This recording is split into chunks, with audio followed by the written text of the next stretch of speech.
Assalamualaikum warahmatullahi wabarakatuh. Selamat pagi dan salam sejahtera untuk kita semua. Sebelumnya izinkan saya memperkenalkan diri. Nama saya Ina Liswanti. Pendidikan terakhir saya saat ini Magister Akuntansi, di mana bidang keilmuan saya yaitu akuntansi. Saya merupakan salah satu dosen tetap program studi S1 Akuntansi, Fakultas Ekonomi dan Bisnis Universitas Potensi Utama. Adapun video ini saya buat untuk memenuhi salah satu syarat sertifikasi dosen tahun 2025, yaitu instrumen pernyataan diri dosen dalam unjuk kerja Tridharma Perguruan Tinggi pada bidang pengajaran atau PDD UKT-PT. Sebagai dosen, saya telah menerapkan Tridharma Perguruan Tinggi yang terdiri dari pengajaran, penelitian, dan pengabdian. Pada kesempatan kali ini, saya akan memaparkan salah satu mata kuliah yang saya ampu, yaitu mata kuliah Akuntansi Keuangan Menengah 2. Berikut deskripsi singkat mata kuliah Akuntansi Keuangan Menengah 2. Mata kuliah Akuntansi Keuangan Menengah 2 adalah mata kuliah wajib bagi mahasiswa semester 4 dengan jumlah bobot sebesar 3 SKS, di mana terdiri dari 14 pertemuan, 1 pertemuan UTS dan 1 pertemuan UAS, dengan total pertemuan yaitu 16 pertemuan. Mata kuliah ini membahas mengenai konsep, prinsip, dan standar akuntansi keuangan untuk pos-pos utama dalam laporan keuangan, terutama kewajiban dan ekuitas. Setelah mengikuti kuliah ini, mahasiswa diharapkan mampu melakukan pengakuan, pengukuran, pencatatan, dan penyajian elemen-elemen tersebut sesuai standar akuntansi yang berlaku atau PSAK IFRS. Adapun capaian pembelajaran pada mata kuliah ini adalah yang pertama, mampu menjelaskan konsep pelaporan keuangan, penyusunan laporan keuangan, dan perlakuan akuntansi yang terdiri dari pengakuan, pengukuran, penyajian, dan pengungkapan di laporan keuangan untuk utang lancar, utang jangka panjang, investasi sementara, modal saham, laba ditahan, pendapatan, pajak penghasilan, lese, dana pensiun, perubahan akuntansi, dan koreksi kesalahan sesuai dengan standar akuntansi keuangan. Yang kedua, memiliki kemampuan memahami, menghitung, dan menyajikan laporan keuangan sesuai PSAK. Dan yang terakhir, memiliki keterampilan teknis dalam mengidentifikasi, menganalisis, dan melaporkan hasil laporan keuangan perusahaan. Adapun materi pembelajaran dari mata kuliah Akuntansi Keuangan Menengah 2 akan membahas tentang utang lancar, utang jangka panjang, investasi, obligasi, perseroan terbatas, konsep laba ditahan, pengakuan pendapatan, akuntansi untuk pajak penghasilan, akuntansi untuk lase, akuntansi dana pensiun. Sistem pembelajaran yang saya terapkan yaitu pembelajaran secara hybrid dengan metode pembelajaran DIA, Delivery, Interaction, dan Assessment. Delivery merupakan penyampaian materi pembelajaran yang dimana delivery dapat dilakukan dengan penyampaian RPS terlebih dahulu. Kemudian bahan ajar berupa slide, PowerPoint, dan modul. Interaction dapat dilakukan melalui diskusi kelompok, tanya jawab pada saat proses belajar mengajar di kelas. Dan dengan metode pembelajaran problem-based learning atau pembelajaran berbasis masalah. Asesmen dapat dilakukan melalui pemberian tugas dan kuis, serta kemampuan mahasiswa dalam pemecahan masalah dalam pembelajaran.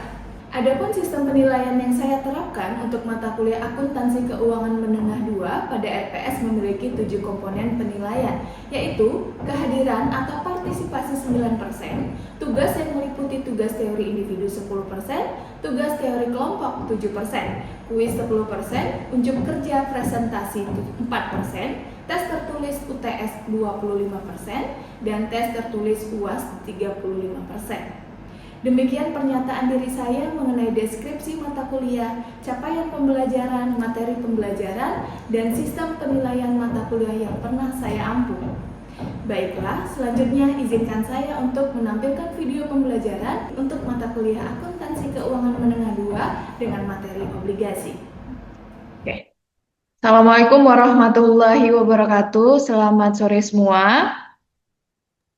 Waalaikumsalam warahmatullahi wabarakatuh. Sore Bu. Sore. Ibu. Sore Bu.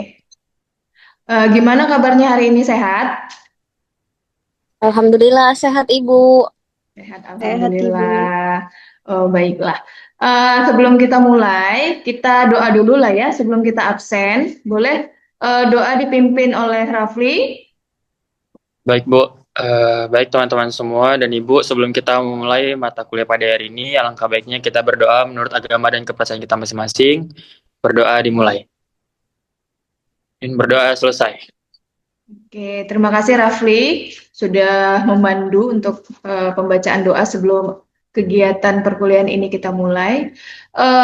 Saya mau absen dulu nih. Nadila Ayuni, Hadir, Bu. Ria Wulandari, Hadir, Ibu. Agistia, Hadir, Bu. Muhammad Rafli, Hadir, Bu. Nur Hasanah, Hadir, Bu. Novia Azura. Hadir, Ibu. Oke, hadir semua ya. Baiklah, karena hari ini kita pertemuan ke-6 untuk RPS ke-6 itu kita membahas tentang obligasi. Nah, tapi sebelum kita mulai ke pertemuan hari ini, materi hari ini maksud saya mau sedikit bertanya atau sedikit review ya, mengulang pembahasan kita di minggu lalu. Pembahasan kita di minggu lalu itu kan tentang investasi ya. Mungkin dari teman-teman di sini ada yang masih ingat untuk materi yang minggu lalu itu kita membahas tentang apa saja ya? Atau bagaimana investasi itu? Ada? Nah, izin Bu mengulang materi sebelumnya. Jadi sebelumnya kita membahas mengenai konsep investasi, Bu. Kayak semacam investasi itu kayak kita naruh uang atau aset ke suatu tempat, misalnya beli saham, emas, atau properti dengan harapan nilainya bakal naik di masa depan atau minimal kita dapat keuntungan lah, Bu. Nah, dan kenapa sih orang-orang tertarik dengan investasi itu? Karena pasti ada manfaatnya, Bu. Itu tuh kayak meningkatkan aset dan melindungi nilai uang dari inflasi. Melindungi nilai uang dari inflasi. Sebenarnya banyak ya kan, Novia. Terima kasih sebelumnya sudah menjawab. Kita mereview tentang investasi nih, bagian investasi yang minggu lalu kita bahas.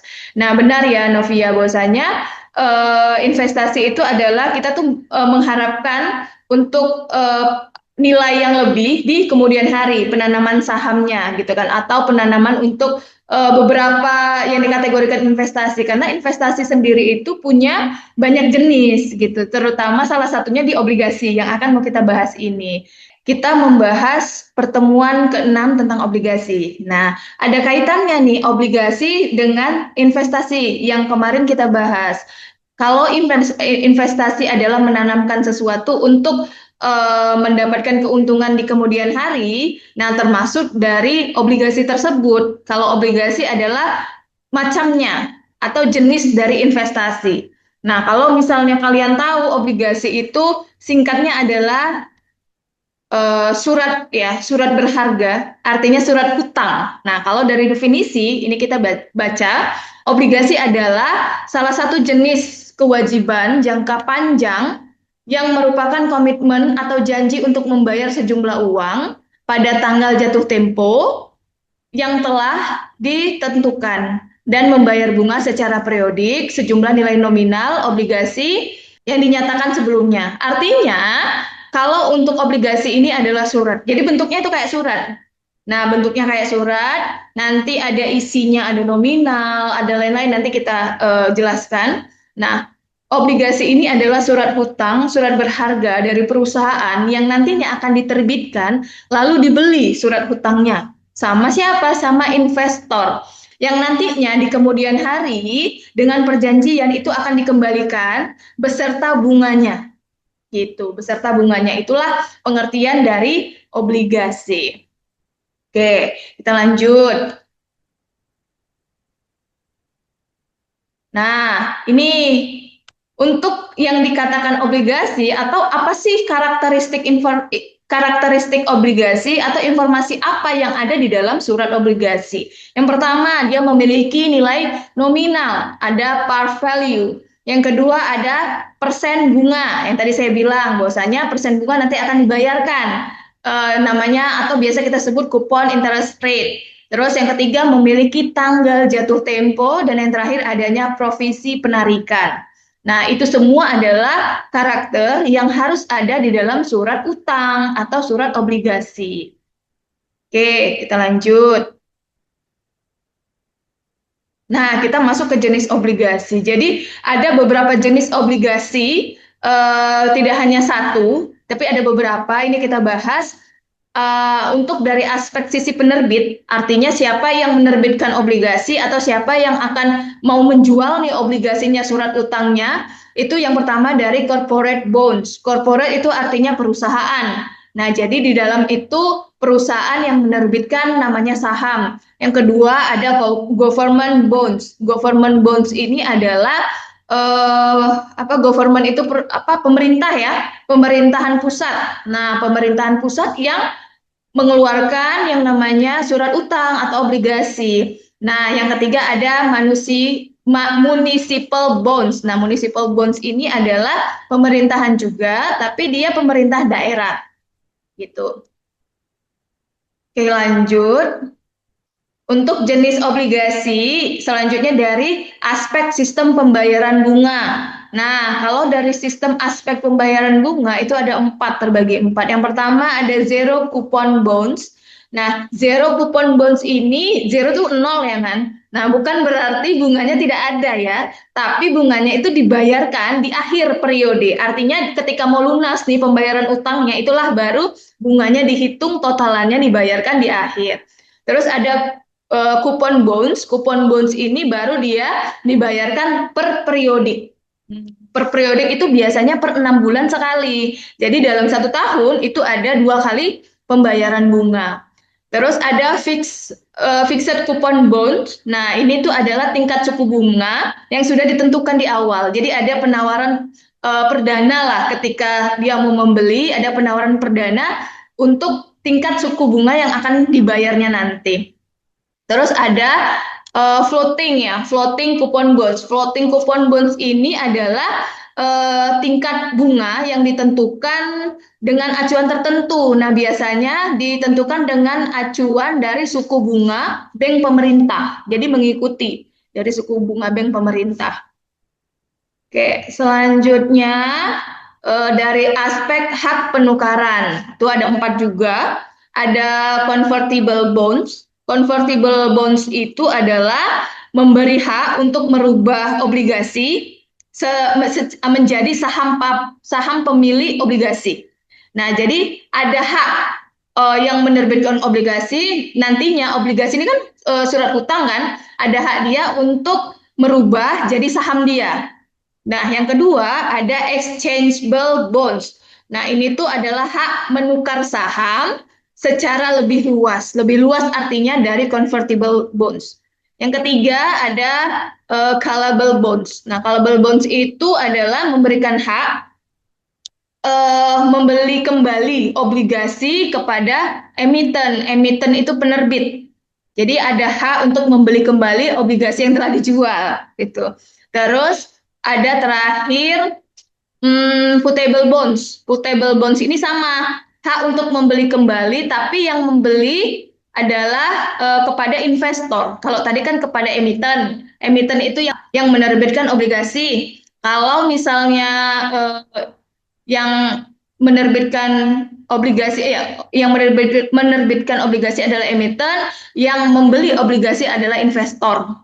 Gitu. Jadi kalau yang putable bonds ini adalah memberi hak membeli kembali obligasi kepada investor. Terus ada dari segi jaminan. Nah, dari segi jaminan ada secured bonds dan unsecured bonds. Kalau secured bonds itu adalah ada jaminannya. Jaminannya berupa kekayaan dari penerbit.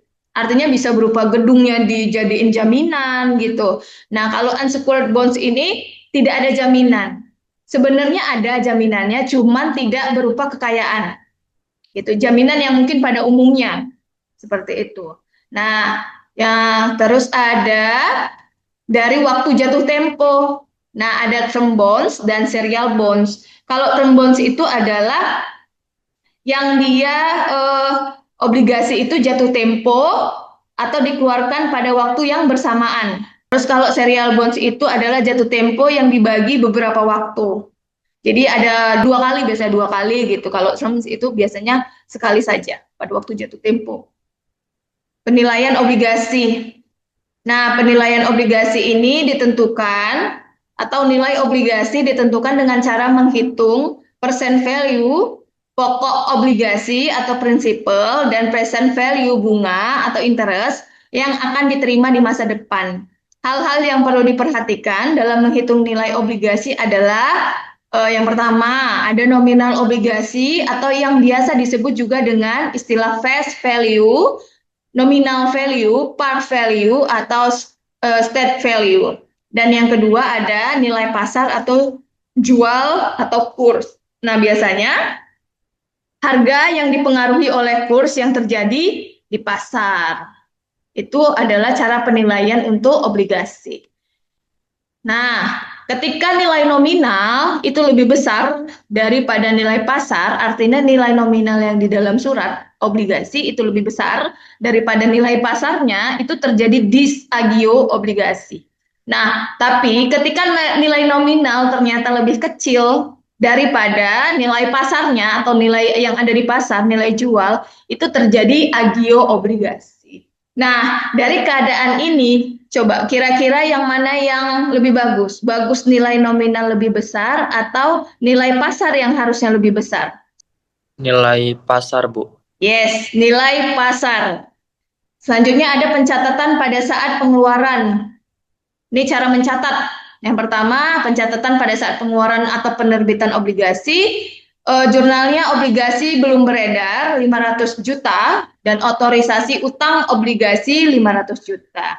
Terus yang kedua, ada pencatatan pada saat peredaran atau penjualan obligasi. Nah, ini contohnya ada pada tanggal 1 Mei 2012, PT Satria menjual 3.000 lembar obligasi dengan 15%, nominal obligasinya 100, pembayaran bunga di tiap 1 April dan 1 Oktober, harga jual tiap lembar itu 105.000,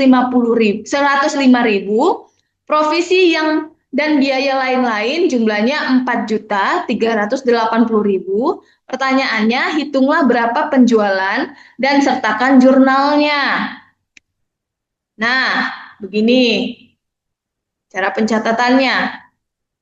Tadi dikatakan dia mengeluarkan obligasi 3.000 lembar, ya kan? Jadi 3.000 di lembar dikali 105. Harga apa? Pasar. Ya kan? 105. Dah, dikalikan 105 hasilnya adalah 315 juta. Provisi tadi ada, provisi dan biaya lain-lain itu nominalnya 4.380. Lalu hasil penjualan obligasi itu 310.620.000. Nah, untuk penghitungan bunga, karena tadi dia dijual di 1 Mei, sedangkan diterbitkan di 1 April, berarti kan bunga sudah berjalan nih. Untuk bunganya 1 bulan, ya kan? 1 April ke 1 Mei kan 1 bulan. Jadi perhitungannya 1 dibagi 12, 12 itu bulan, dikali 15%, dikali 3.000 lembar, dikali 100.000 per harga saham per lembar, sama dengan 3.750.000 untuk bunganya. Nah, jumlah yang diterima PT Satria adalah 314.370.000. Totalan dari jumlah hasil penjualan obligasi ditambah bunganya. Bunganya 3.750. Jadi yang didapatkannya adalah 314.370. Seperti itu. Nah, selanjutnya untuk jurnalnya yaitu kas 370 juta itu sesuai dengan nominal yang diterima. Terus utang obligasinya adalah 300 juta, itu 3.000 dikali 100.000 ya, 100.000 waktu penerbitan. Terus beban bunganya tadi kita sudah hitung 3.750.000. Terus dia ada agio obligasi senilai 10.620.000 rupiah. Cara cari agio obligasi adalah sama dengan hasil penjualan obligasi dikurang nilai nominal obligasi. Oke, selanjutnya untuk pelunasan obligasi. Ini contohnya, PT Satria pada 1 April 2017 melunasi pinjaman obligasi. Tadi kan udah dia ngejual nih PT Satria, ya kan, ke investor, udah dibeli investor tadi kan. Terus dia kan harus bayar nih, bayar yang udah dijualnya. Jadi dia jual utang tapi dia harus bayar utangnya itu. Nah, terus obligasi 15%, nominalnya 300 juta rupiah. Pembayaran bunga tiap 1 April dan 1 Oktober. Hitunglah berapa jumlah pelunasan dan sertakan jurnalnya. Nah, perhitungannya adalah utang obligasinya 300 juta, bunga obligasi untuk masa 6 bulan dari 1 Oktober ke 1 April, jadi 6 per 12 bulan dikali 15% dikali 300 juta rupiah. Hasilnya 22 juta 500 itu bunganya. Lalu totalnya ada 322 juta 500 ribu. Untuk jurnalnya adalah, ini jurnal dari pelunasan obligasi ya. Utang obligasi 300 juta, artinya utangnya sudah dibayar, jadi masuknya ke debit. Terus beban bunga obligasi sebesar 22 juta 500.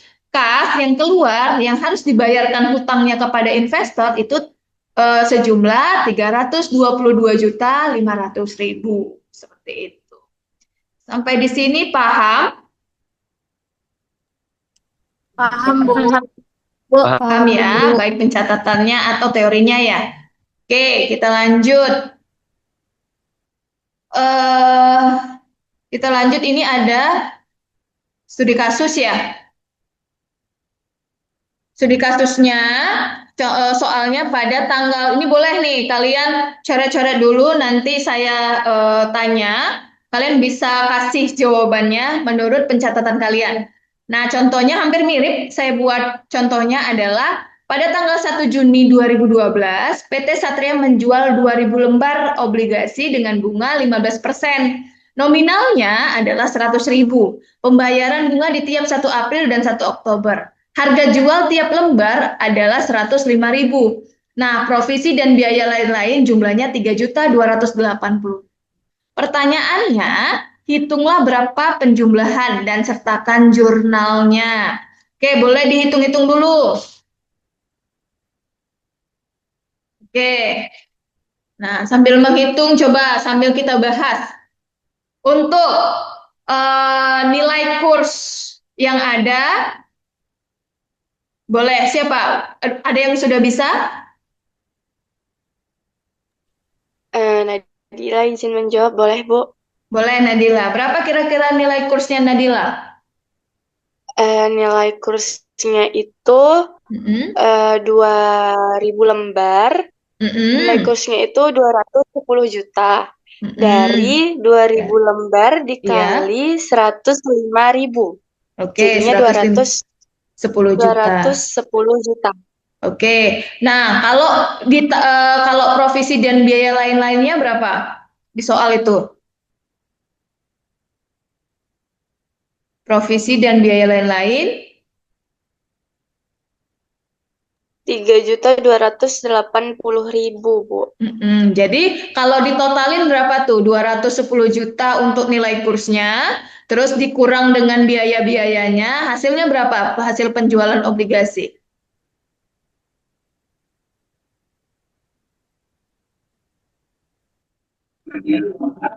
206.720.000. Oke, 206.720.000 itu totalan dari 210 juta dikurangi dengan 3.280. Jadi hasil penjualan obligasi dia itu 206.720.000 rupiah. Nah, kalau untuk bunga, siapa yang bisa hitung bunga? Ibu Ria izin menjawab, Ibu. Ya, Ria boleh, silahkan. Untuk bunganya itu ada sekitar 5 juta, Ibu. Nah, dari mana 5 juta, Ria? Jadi kan bunga yang sudah berjalan itu selama 2 bulan, dari 1 April ke 1 Juni. Oke. Jadi dia hitungnya itu 2 per 12 dikali 15%. Oke. Berarti 2.000 lembar dikali 100.000. Jadi totalnya itu 5 juta, Ibu. 5 juta, oke benar ya. Jadi jumlah yang diterima PT Satria berapa jadinya? totalnya? 211.720.000, Ibu. Itu dari mana? Dari hasil apa? Eh, dari keseluruhan Heeh. nilainya semua itu, Bu. Dari keseluruhan hasil penjualan ya, Dari hasil penjualan. ditambah bunganya. Oke, terima kasih. Oke, berarti paham ya kan untuk apa namanya? Untuk penilaiannya. Oke, jadi benar ya, untuk jawabannya adalah nilai kursnya itu 210 juta, terus provisi dan biaya lain-lainnya itu ada 3.280.000, hasil penjualan obligasi itu 206.720.000. Untuk bunga itu ada 5 juta dan jumlah yang akan diterima PT Satria adalah 211.720.000. Nah, dari penilaian ini, kira-kira untuk pencatatan jurnalnya apa ya? Ada yang bisa jawab? Izin Bu, jawab jurnalnya Bu. Oke, boleh Rafli silahkan. Nah, dari tadi yang udah dijawab sama teman-teman yang lain, jadi jumlah yang diterima itu adalah 211.720.000. Itu didebit sebagai kas. Nah, untuk pencatatan kreditnya ada utang obligasi itu berdasarkan nilai nominal di mana kursnya itu ada 2.000 lembar dikali 100.000, maka nilai utang obligasinya adalah 200 juta. Oke. Terus beban bunganya adalah bunga yang sudah berjalan selama 2 bulan, yaitu senilai juta. Maka agio obligasinya berdasarkan hasil penjualan obligasi dikurang nilai nominal obligasi adalah 6.720.000.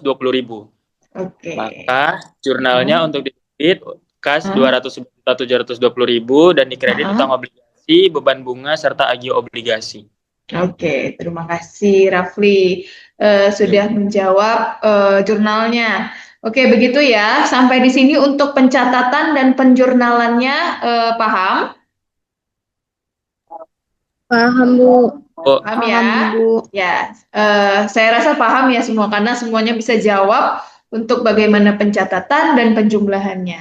Oke, saya rasa kita cukup pertemuannya untuk hari ini. Untuk obligasi kita sudah membahas dari mulai apa itu obligasi, kriterianya, terus jenis-jenisnya, pencatatan dan penilaiannya juga sudah.